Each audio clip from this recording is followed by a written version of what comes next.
ရဲလေးဆိုတဲ့တခြင်းဘယ်လောက်ကောင်းလဲဘာစားမလဲကိုလိုအပ်တာရှိရင်ကျွန်တော်ကိုပြောပါဘာစားမလဲကိုလိုအပ်တာရှိရင်ကျွန်တော်ကိုပြောပါသူ့တပုတ်တဲ့ဘာစားမလဲကိုနားထောင်လို့မကောင်းလားအဲ့တခြင်းနာမည်ကြီးလို့ရဲလေးဘာစားမလဲကိုစိုင်းခိုင်းလိုက်ဝင်ရှုပ်တော့ပြဿနာတက်စိုင်းဘယ်လိုရှုပ်ဖုတ်လိုက်ဖုတ်လိုက်ဖုတ်လိုက်ဖုတ်လိုက်စိုင်းကိုကြည့်ပြီးခလေးလေးကတခွန်းနဲ့ထမေးဘယ်လိုမေးတော့တေးလေးပဲလားကြီးလားကြီးတေးလားတေးလေးပဲလားကြီးလားကြီးတေးလားကြားတွေက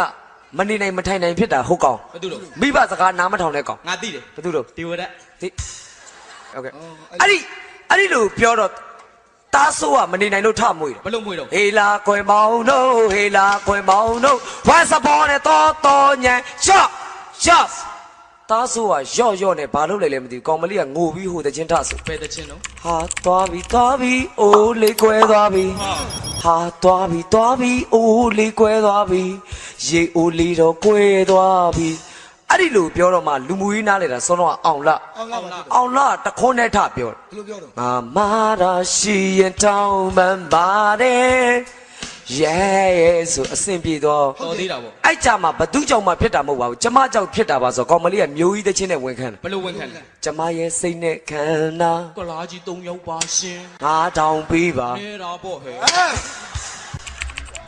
အဲ့ဒီလိုပြောတော့မိန်းကလေးတွေဘက်ကမခံနိုင်တာမေခလာတခွန်းနဲ့ထပြောတယ်ဘယ်လိုပြောတော့ဂျာမနီလာအေးဆေးအမေရိကန်လာအေးဆေးတရုတ်တွေလည်းရတယ်ဟဲ့ကပ်ပလီဆိုပေါ်ကြိုက်တယ်